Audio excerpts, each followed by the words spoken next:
What's up, everybody? Welcome into First Take. Thank you so much for hanging with us. Stephen A. Smith, Max Kellerman, I'm Molly Karam. How we doing, guys? What's up? What's going on, man? Ready to roll. We got a lot to get into. Yes. Yes, we do. High five. I don't get one. Everyone's doing this thing. Oh, yeah, we can do. You know what? She didn't used to do that, but that's all right. I'll allow it. All right, let's get into it. I got something to say. Yes.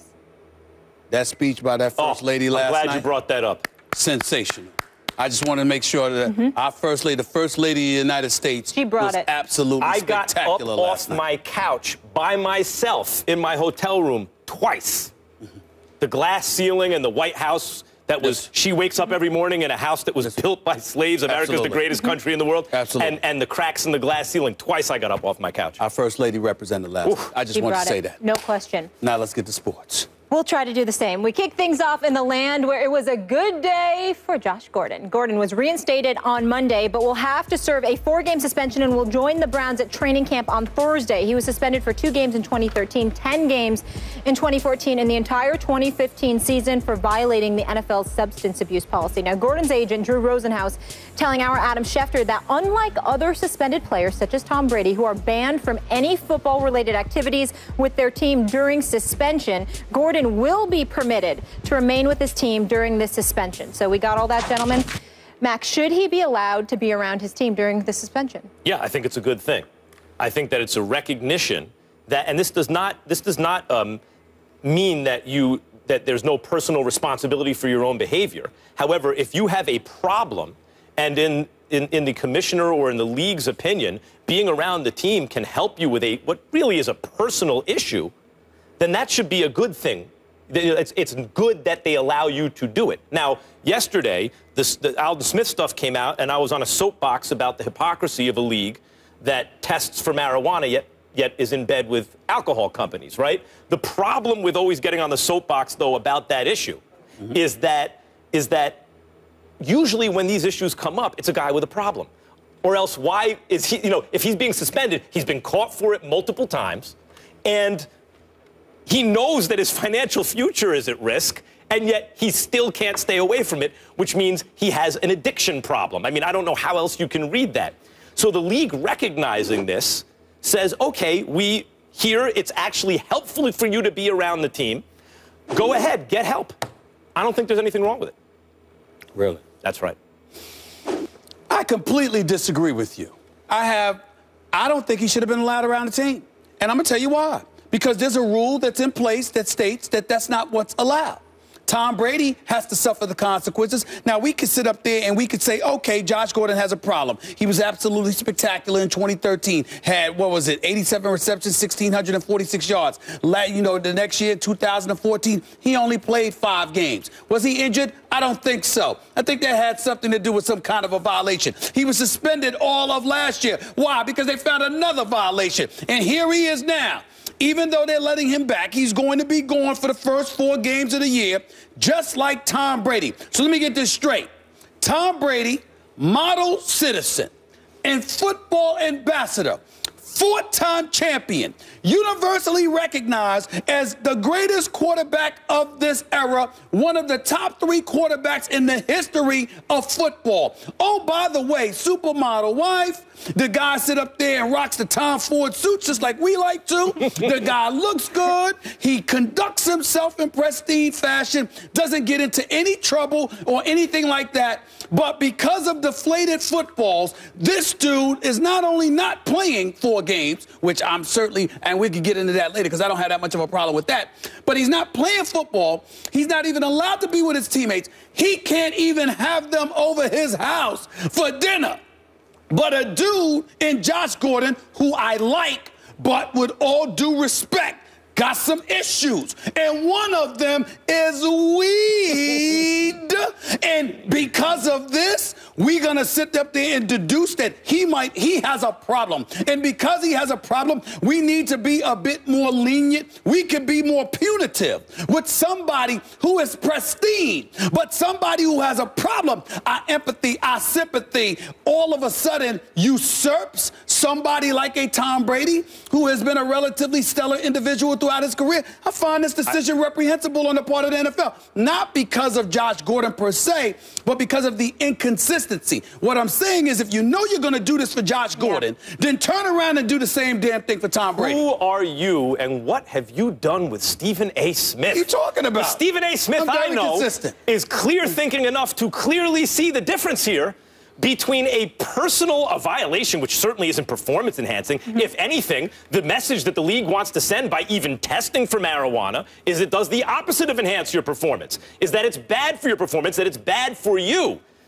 Tom Brady, in the opinion of the commissioner, who by the CBA has the right to adjudicate this stuff. Yes. Tom Brady, in Goodell's opinion, and I happen to agree with the commissioner, cheated, or probably cheated, to gain an advantage.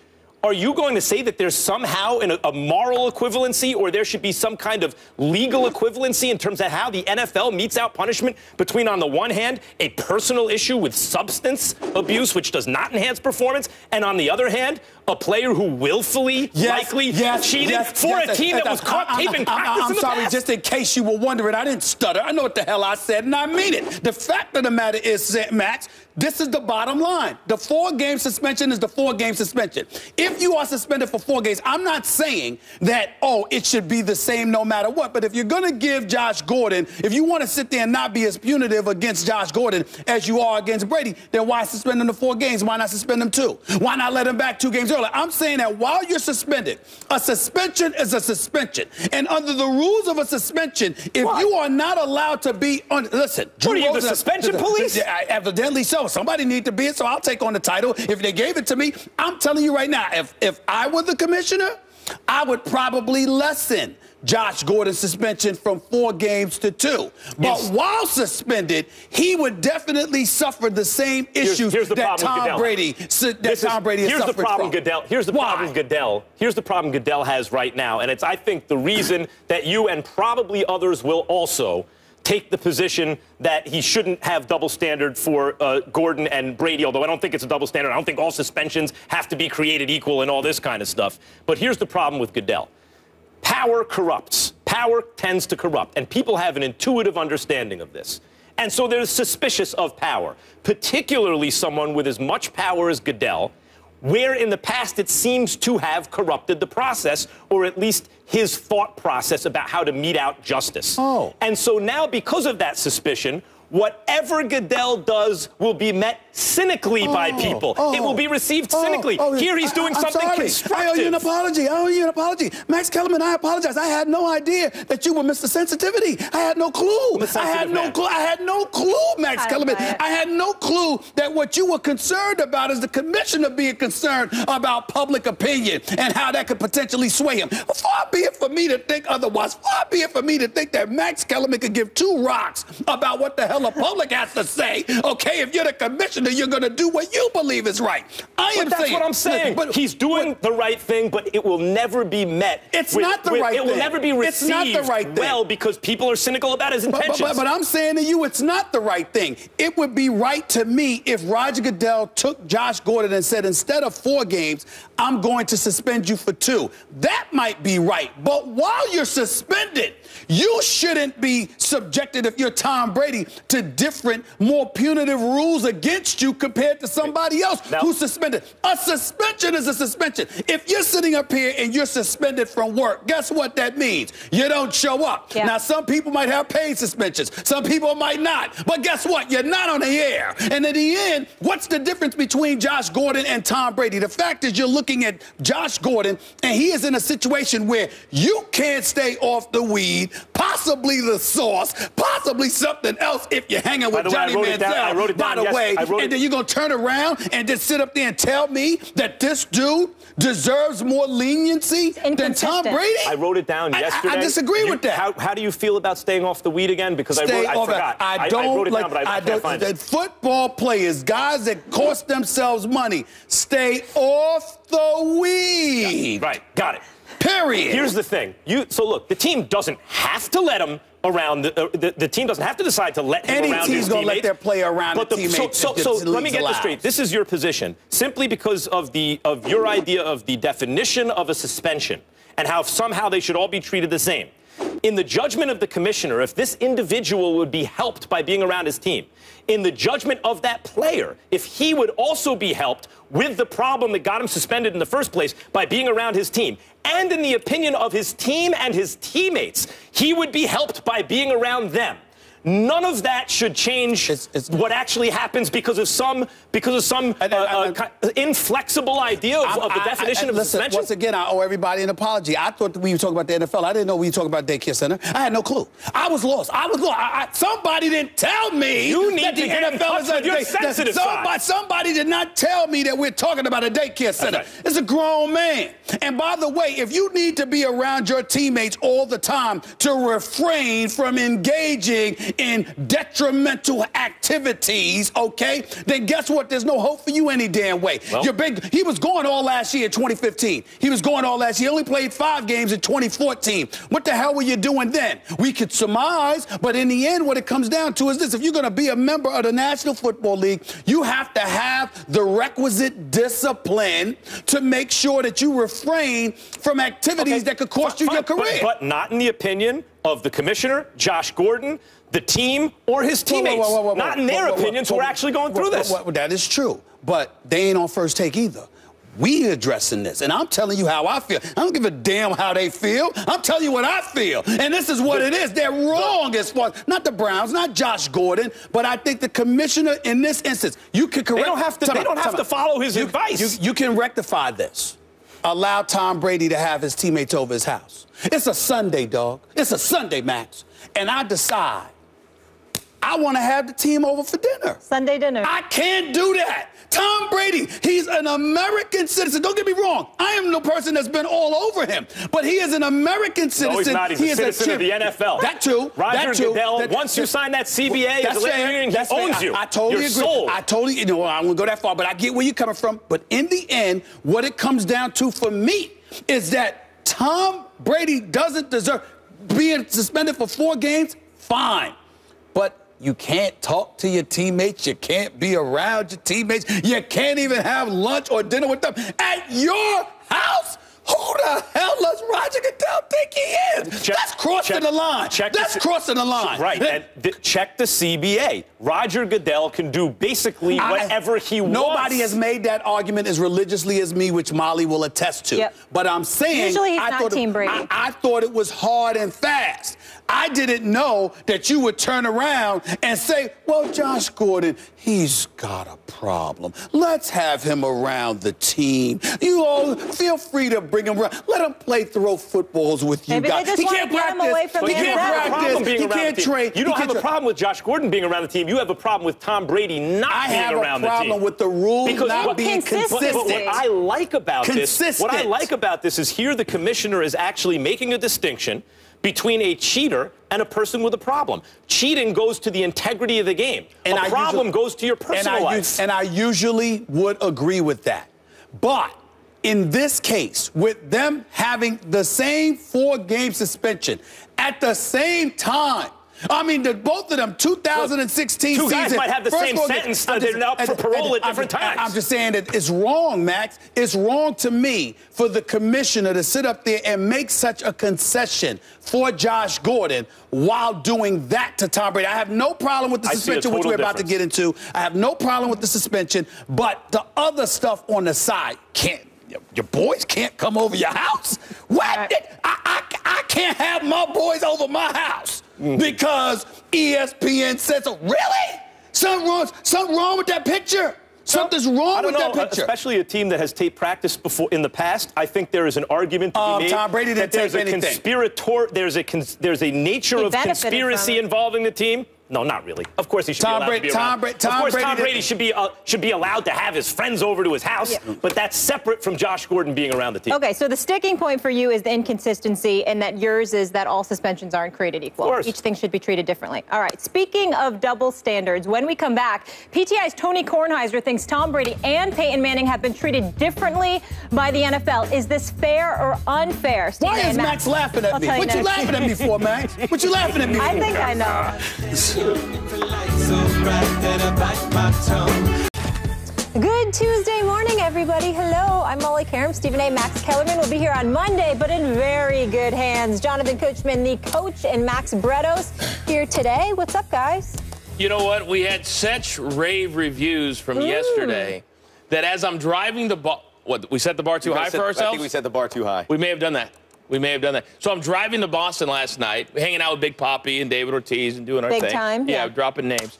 And I thought to myself, I think we can be even better tomorrow. Really? Yeah. That's what we're going to attempt to do today. No guarantees for Wednesday because I have to go to Boston tonight for the Guns N' Roses show with Grisham. And I'm going to do my best to behave. Word is they get on stage late. I would have canceled it but that came before here. This is important. You guys are so big Gillette time. Stadium. Well, we After kind the of show, are. I go to work out, try to get in shape and get online. This is rare. This you is guys rare for are me. just out and about. This is rare for me. I No, used to we go are. home and do nothing. It's kind of part of the reason we're here is because we're so big time. Yeah. So you're going to bring it. Let's go. I'm shooting for mediocre so I can meet expectations, and you guys are really going for it. So we will try to deliver. Thank you for being with us. Coming up, two special guests, Nick Saban, the head coach of the reigning champion Alabama Crimson Tide. He will be here. You all know him. In Texas A&M's Kevin Sumlin. So be sure to stick around for that. But we tip things off in the association. And where else to start? Kevin Durant. He shared the court with his new teammates. This sounds crazy to say. Draymond Green and Klay Thompson as members of the U.S. Olympic team on Monday. Durant discussing how much Russell Westbrook's play influenced his decision. No, it wasn't. I mean, obviously coming out now I'm gone. All these reports are going to come out, but I can't really control it, but I just made a decision based on, where I want to go, man. It was simple as that. We can, think about, all the reasoning and factors, what factored in, but it's just simple. That's why I wanted to play basketball. Have you and Russ got to talk? No, not really, not in depth, but I'm sure that'll happen at some point. I hear Ramona Shelbourne's voice. Yeah. She does a Stop great job dribbling those for us. basketballs. I can't hear anything. Coach, does Durant owe Westbrook an explanation? I've been on record as saying, what I had to. And the throat clearing. Yeah, I had to get ready. As saying that I believe that Kevin Durant is such a special talent that when you're in the rarefied air that Kevin Durant lives in and has been blessed with, then you have a duty and a responsibility to keep whatever competitive power there is in the NBA the way that it should be. So I hated the fact that he decided to go to Golden State. With that being said, that's a different discussion. What this discussion is about is imagine if you and I, 6 days a week, Max and the coach, and all of a sudden I decided to go somewhere else, do something else, and I didn't call you. I didn't have the decency to say, hey, Max, this is what I'm thinking about doing. Happens all the time. It does happen. Doesn't mean that it's right. No. It's, as somebody else on the show likes to say, so disrespectful. It is. Because you're talking about the greatest 1-2 punch in the NBA in the last 5 to 10 years. These two guys average 25 to 30 points a game. We've seen what they can do individually, but together they were dynamic and one game away from the NBA Finals again. And to not even have a conversation, to not even pick up the phone at any point when he's meeting with 6 different teams, to talk to your guy, your point guard, and then to say on record that the way he played had nothing to do with the fact that I wanted to leave town. The two things don't match up. He 100% owed him a phone call. He still owes him a phone call. I think it'd be nice to give him that phone call. He doesn't owe him that. I think a lot of time, look, in perfect world, you'd like to see it. I think he knows he's making a huge decision, and he said it in some of the things that he referred to that I was worried about going out because I don't know how the reaction was going to be in Oklahoma City. So he had to keep it very incubated, and I understand that. That doesn't mean he can't reach out to Russell Westbrook, but maybe he doesn't want to hear what Russell Westbrook has to say. Maybe he doesn't want to hear that he could probably lure him and convince him to stay here. He had to make the decision based on his own laurels. He had to make that decision on what he's heard from people outside of that situation as best he could. The style of play that Russell Westbrook has, he says that's not part of the reason that he left. So at least we know that. So with what we heard here, although it wasn't very good because it was at the gym and a lot of basketballs being dribbled and lots of noise on the outside, we didn't get the clearest thing. But they didn't really talk about anything at all. It doesn't mean they won't talk at some point, but he has to make this decision. He has been very secretive. He is, for obvious reasons, because this is the biggest decision of his career. So Russell Westbrook, I imagine that's going to come on the back end. If you left me after 6 days, you didn't call me, that'd be a little different because at this point we finish each other's sentences we're against so far. May not be the exact comparison, but I think they'll have that. But at this point, the decision was paramount, and he made that first. If we're supposed to believe him that he crossed every T, dotted every I, and he put everything out in front of him as best that he could, then not having this conversation with Russell Westbrook, he did not do that for Oklahoma City because he owed it to the team, to the franchise that has made him who he is today, to say, what would the future look like in Oklahoma City? And one of the big components to him staying would be if he knew that Russell Westbrook was going to stay also for an extended period of time. If you don't talk to him, you have no idea where his head is at. So to me, Oklahoma City was never in the equation if he didn't talk to Russell Westbrook. That is very fair. And with regard, maybe he looks at Russell Westbrook as part of the paradigm of Oklahoma City. And we saw it with LeBron James when he left Cleveland. Once he left, he became the enemy. And I don't think it's been that much vitriol from Oklahoma City to Durant. They still respect him and they appreciate what he did. But he probably looked at that and he realized this is a huge decision. This is going to change everything, the image I have in Oklahoma City. Russell Westbrook is part of that. I'm going to make the cut, and then I'm going to take care of business, settle in my new surroundings, and then if I have to clear the air, I will do it then. Does this not reek of everything opposite what we've thought about Kevin Durant for the first decade of his career? It's a crazy business now, with the money and everything we've heard. Here's the thing. This is what makes me think of, and this might be a bad example, but the Kelly Ripa and Michael Strahan. Now, this is a business, right? We're all a part of a business. So there's certain things we have to keep confidential, or I like to say private, until it's shared through the proper channels. Sure. So in terms of business, you have to keep it close to the vest. You're negotiating. You can't share all the details. I might love you to death, Coach, but I can't share it with you yet until, I've signed the dotted line.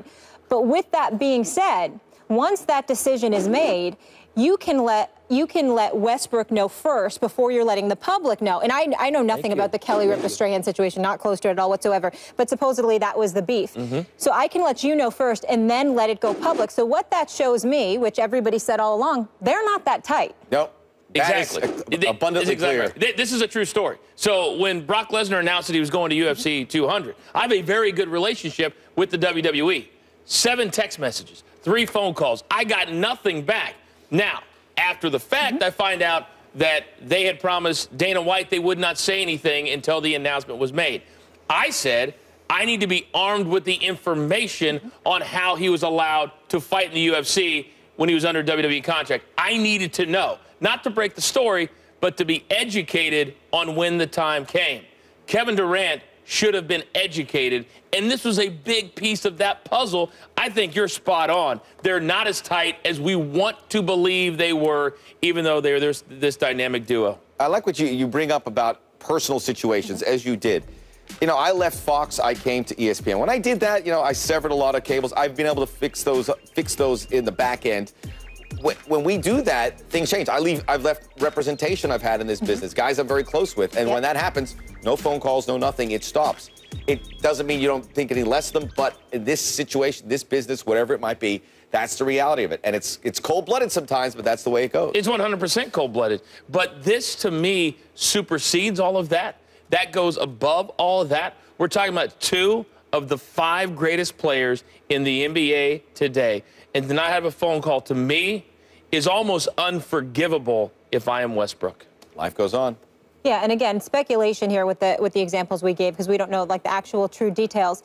But I'm fine with him making his decision, that kind of thing. But so did he find out about this publicly like everybody else? That's what I just want to be clear about. And if he did, you mean Westbrook? Yeah. If he did, I think that would have been a very tough pill to swallow. And I think I would have loved to have seen the reaction, the real reaction when he found out. Because if he found out like everybody else on ESPN, then to me, that's even worse than before. There's probably something else at play here, but clearly there's a detachment between these two. We saw the warm, cuddly moments where they stood up for each other during the playoffs, which was nice. But for the bigger portion of their career together, They were not aligned. They were not in symphony. Yep. No. So, and this is clearly evident of that. Yeah, clearly this was a business decision.